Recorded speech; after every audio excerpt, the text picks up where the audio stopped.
Hi guys, एक theory से start करता हूँ भाई आज की वीडियो। मुझे ऐसा लगता है कि जितने भी फोन के यूजर्स होते हैं ना, अगर उन्होंने एक नया फोन खरीदा है तो वो 2 या 3 साल बाद एक नया फोन खरीदते हैं। एंड नो डाउट ये बहुत सेंसिबल चीज भी है। फोन सच में 2 या 3 साल में ही चेंज करना चाहिए। इनफैक्ट मेरे हिसाब से तो ब्रांड भी बहुत ज्यादा स्ट्रगल करते हैं हर साल बहुत बड़ा अपग्रेड लाने में। आईफोन का एग्जांपल देख लो, बहुत छोटे छोटे चेंजेस आते हैं हर साल और ये छोटे छोटे अपग्रेड्स की साइकिल बन चुकी है। एंड आई थिंक सारे ब्रांड इस साइकिल में फंस चुके हैं। बट फॉर अ चेंज, अगर मैं OnePlus 12 की स्पेसिफिकेशन OnePlus 13 की स्पेसिफिकेशन से कंपेयर करूं तो भाई ऑन पेपर देखने में अपग्रेड तो बड़ा लग रहा है, बट सेम टाइम पे हमने ये भी समझा है कि ऑन पेपर स्पेक्स सच्चाई नहीं बताती। करेंगे इस बारे में बात, बट हाँ पहले बॉक्स को ओपन कर लेते हैं। खैर बॉक्स कंटेंट एज एक्सपेक्टेड है। केस, डॉक्यूमेंटेशन, सिम इजेक्टर मिलता है और सबसे मेन चीज भाई OnePlus 13 नो डाउट बहुत अच्छा लग रहा है यार ये। बाकी 100 वॉट का चार्जर है और USB type A to C cable है। और OnePlus 13 मैंने टेस्ट कर लिया है और एक बहुत इंटरेस्टिंग बात बताता हूँ। कोई भी वैल्यू फॉर मनी इस साल फोन लॉन्च हो रहा है ना, पर अगर उस फोन के अंदर स्नैपड्रैगन 8 एलिड भी मिलता है जैसे कि इस फोन के अंदर है, तो मैं बहुत ध्यान से फोन को जज करता हूँ कि कहीं कॉस्ट कटिंग तो नहीं की है किसी डिपार्टमेंट के अंदर। और आज ये सारी चीजें मैं टेस्ट करके आप लोग को क्लियर आंसर देने वाला हूँ। तो स्टार्ट करने से पहले, मेरा नाम है संचित, चैनल का नाम है टेक बार। मैं आप लोग का टेक एक्सपीरियंस बेटर करना चाहता हूँ तो सब्सक्राइब पे क्लिक कर लो, साथ में बेल आइकन जरूर प्रेस कर लेना। अच्छा, डिजाइन से स्टार्ट करते हैं और एक थॉट मैं आपको बताता हूँ जो फोन को टेस्ट करते समय मुझे महसूस हुआ। OnePlus 13 का डिजाइन काफी डिफरेंट है अगर मैं OnePlus 9, 10, 11 और 12 से कंपेयर करूँ तो, क्योंकि OnePlus 9 से लेके OnePlus 12 तक कर्व बैक और कर्व डिस्प्ले यूज करी थी ना। इनफैक्ट फ्रेम भी जो है बहुत पतला और कर्व सा होता था। इतने टाइम बाद OnePlus 9 से लेके OnePlus 12 के बाद सीधा 13 में डिजाइन लैंग्वेज थोड़ी चेंज करी है OnePlus ने। जैसे कि इस बार OnePlus 13 में जो डिस्प्ले है ना वो क्वाड कर्व है, मतलब चारों तरफ से थोड़ी थोड़ी कर्व हो रही है। और ये सेम चीज बैक पैनल के लिए भी मैं बोल सकता हूँ, चारों तरफ से सेम लेवल पे कर्व हो रहा है, तो लाइक एक सिमेट्री मेंटेन करी है। और OnePlus 12 के मुकाबले जो OnePlus 13 में फ्रेम थोड़ा सा बॉक्सी कर दिया है ना, तो बहुत ही डिफरेंट इन एंड फीलिंग हो गई है OnePlus 13 की। और पर्सनल ओपिनियन बता रहा हूँ मैं आपको, मुझे ऐसा लगता है कि OnePlus 12 ज्यादा कंफर्टेबल था यार, कर्व होने की वजह से। ज्यादा ना विड्थ भी इसकी ज्यादा नहीं थी,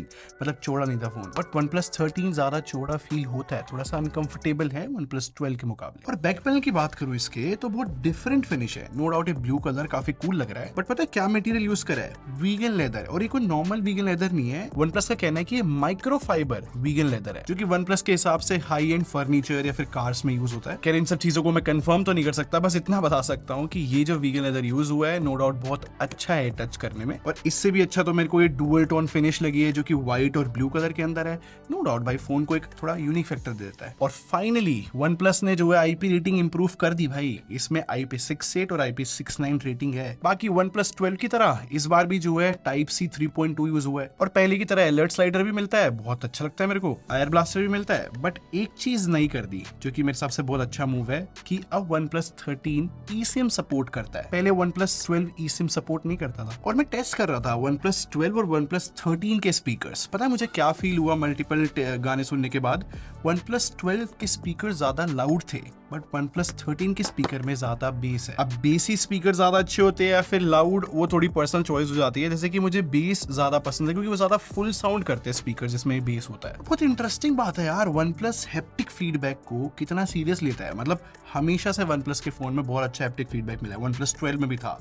मेरे को लगा था OnePlus 12 से कितना ही ज्यादा इंप्रूव कर सकते हैं, बट OnePlus 13 में जो हैप्टिक फीडबैक है वो ज्यादा टाइट, ज्यादा प्रिसाइज, ज्यादा स्ट्रॉन्ग लग रहा है, जो कि बहुत अच्छी बात है। इनफैक्ट OnePlus ने अल्ट्रासोनिक फिंगरप्रिंट स्कैनर डाल दिया इस फोन के अंदर और देखना यार कितना ज्यादा फास्ट खुल रहा है फोन। मेरे हिसाब से OnePlus ने ना बहुत थॉटफुल डिजाइन अपग्रेड्स करे हैं। मुझे सच में डिजाइन में अच्छे अपग्रेड्स लगे। बट फिर डिस्प्ले की बात करूं तो OnePlus 12 और OnePlus 13 की जो डिस्प्ले की स्पेक्स है भाई वो ऑन पेपर तो सेम ही लग रही है, बट जब रियल लाइफ एक्सपीरियंस की बात करूं तो कुछ मीनिंगफुल अपग्रेड्स है। बाय द वे आपने नोटिस किया OnePlus 13 के जो बेजल्स है वो यूनिफॉर्म कर दिया है OnePlus 12 के मुकाबले। और जो माइनर अपग्रेड्स है इस फोन के अंदर उसकी बात करूं तो इसमें LTPO 4.1 मिलता है। अब LTPO 4.1 का फायदा क्या है, इजी वर्ड्स में बताऊं तो अब जो है ज्यादा एफिशिएंट रहता है ये और थोड़ा इजीली 1 से लेके 120 हर्ट्ज के बीच में शिफ्ट कर सकता है।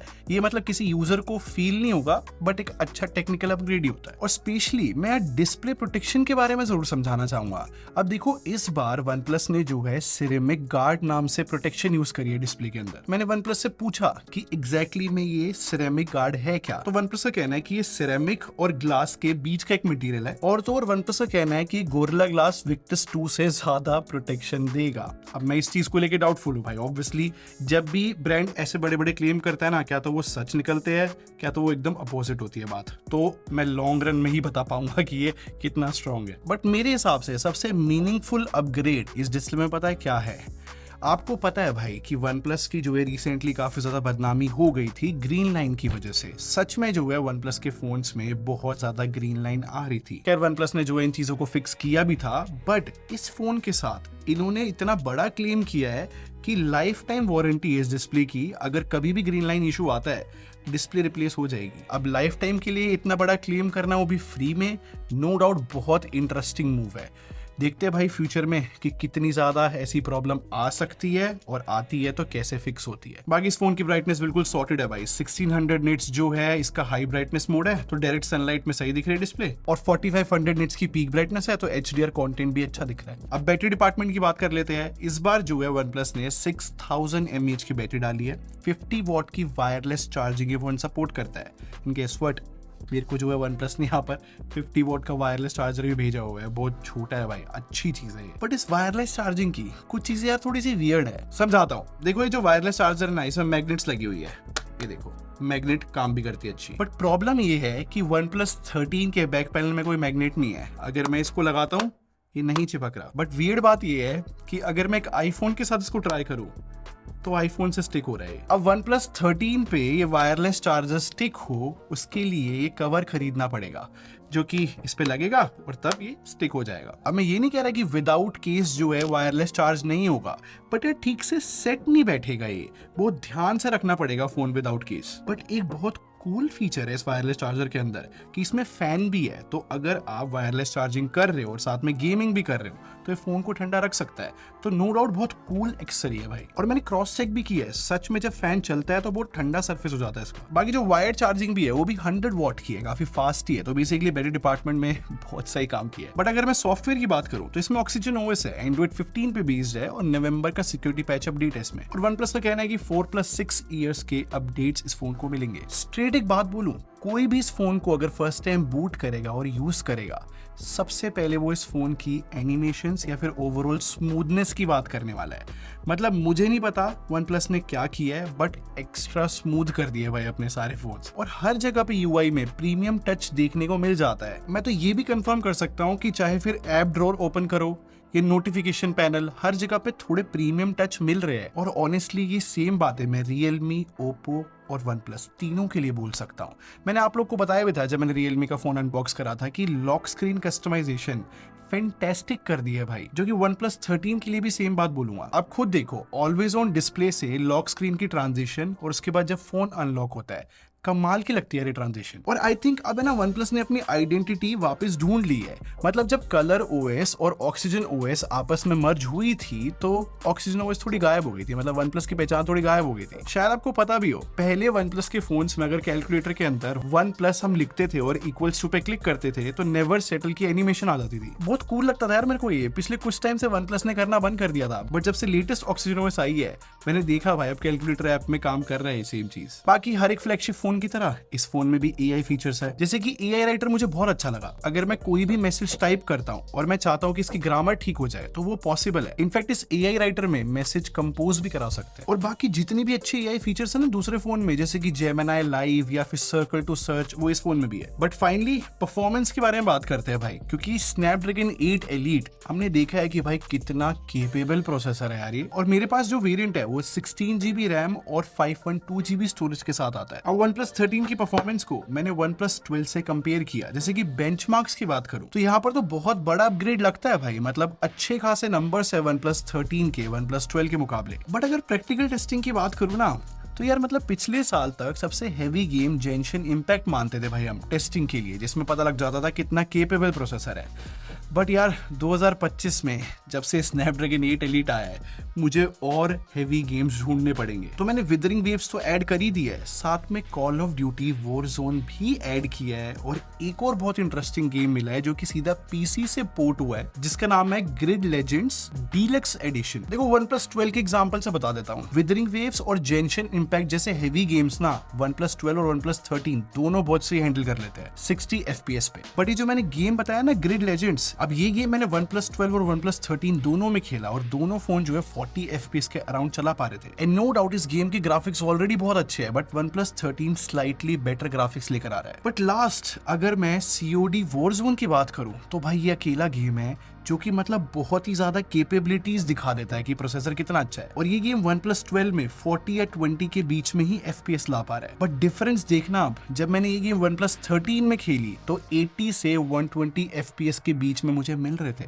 आई नो कोई स्टेबल FPS नहीं है, बट गेम खेला जा रहा था, प्रॉब्लम नहीं हो रही थी OnePlus 13 में। बट सेकंड सेशन जब OnePlus 13 में मैंने इस गेम का खेला तब थोड़ी थ्रॉटलिंग देखने को मिली, जहां पर 60 से 80 FPS हो गए थे, बट 60 FPS तब भी मिल रहे थे। और मैंने आपको बताया था ना ये OnePlus का वायरलेस चार्जर एक फैन के साथ भी आ रहा है जो कि कूल करता है फोन को। तो मैंने इसको टेस्ट करा भाई, ये वायरलेस चार्जर लगा के मैंने गेमिंग करी, तो मेरी टेस्टिंग में एक्चुअली में इस वायरलेस चार्जर ने वर्क करा है भाई। क्योंकि जब मैं COD वॉरज़ोन खेल रहा था ना, जब सेकंड सेशन खेला तो 70 से 90 FPS के अराउंड मुझे मिल रहे थे। थोड़े से FPS सच में बढ़े हैं। और भूलना मत भाई, वायरलेस चार्जिंग फोन को और ज्यादा गर्म करता है। बट स्टिल जब मैंने ग्रिड लेजेंड्स भी खेला है वायरलेस चार्जिंग लगा के, तब भी हीट में कोई ऐसा फर्क नहीं था। विदाउट वायरलेस चार्जर भी और विद वायरलेस चार्जर भी ऐसा फोन ज्यादा गर्म नहीं हुआ। तो ओवरऑल परफॉर्मेंस डिपार्टमेंट में अच्छे अपग्रेड्स है। अब कैमरे की बात कर लेते हैं। देखो 50+50+50 मेगापिक्सल का सेटअप है बैक में, और मैं आपको फोटोज दिखाता हूँ मेन कैमरे से। आई थिंक यार डिटेल्स ये बहुत अच्छी निकाल रहा है, जैसे कि इस लैंप पे आप डिटेल देख सकते हो कॉर्नर में, या फिर वाटर ड्रॉपलेट्स आप देखो। और सिमिलरली कलर्स भी जो है बहुत इंप्रूव लग रहे हैं मुझे। हाँ थोड़े से मुझे वार्म लगे,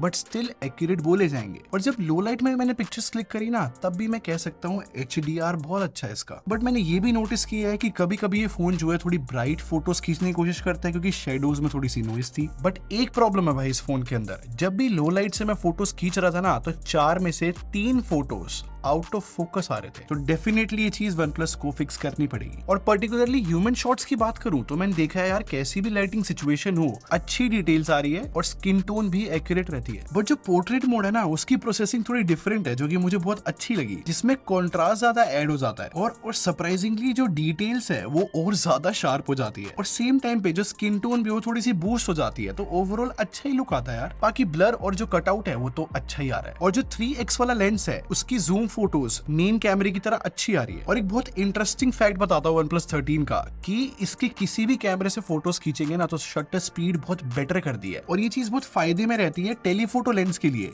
जहां पर अगर हम मूविंग सब्जेक्ट की फोटो खींचते हैं, चाहे फिर वो पेट हो या फिर स्ट्रीट फोटोग्राफी हो, इनफैक्ट पोर्ट्रेट्स में भी हेल्प करती है चीज। तो फोटो शार्प आ जाती है, मतलब कोई मोशन ब्लर नहीं आता। इनफैक्ट 6x पे भी अच्छी फोटोज खींच रहे हैं फोन। बट एक फन फैक्ट बताऊं जो कि थोड़ा टेक्निकल है, OnePlus 12 का जो अल्ट्रा वाइड और टेलीफोटो का कैमरा सेंसर है ना, अगर OnePlus 13 से कंपेयर करो तो डाउनग्रेडेड है OnePlus 13 का। ये चीज मुझे ऑन पेपर पढ़ के लगी थी, और मुझे लगा था यार स्नैपड्रैगन 8 एलीट दिया है ना, तो ये कॉस्ट यहाँ पे कट करी है OnePlus ने। बट फिर मैंने क्रॉस चेक किया, OnePlus 12 और OnePlus 13 की फोटो साइड बाय साइड देखो। बट OnePlus 13 की इमेज प्रोसेसिंग इतनी स्ट्रॉन्ग थी कि ज्यादातर एक्यूरेसी जो है OnePlus 13 की बेटर आई है, और टेक्निकली ओवरऑल फोटोज भी OnePlus 13 की बेटर है, चाहे फिर मैं किसी भी लेंस से कैप्चर करूं। बस एक ही कमी है OnePlus 13 में, अगर मैं 3x लेंस से क्लोजअप फोटोज खींचता हूं तो वो OnePlus 12 में ही बेटर आती है, क्योंकि OnePlus 13 ज्यादा पास जा ही नहीं पाता सब्जेक्ट। और OnePlus 13 में 32 मेगापिक्सल का फ्रंट कैमरा मिलता है, और अगर मैं इसको OnePlus 12 के फ्रंट कैमरे से कंपेयर करूं तो आई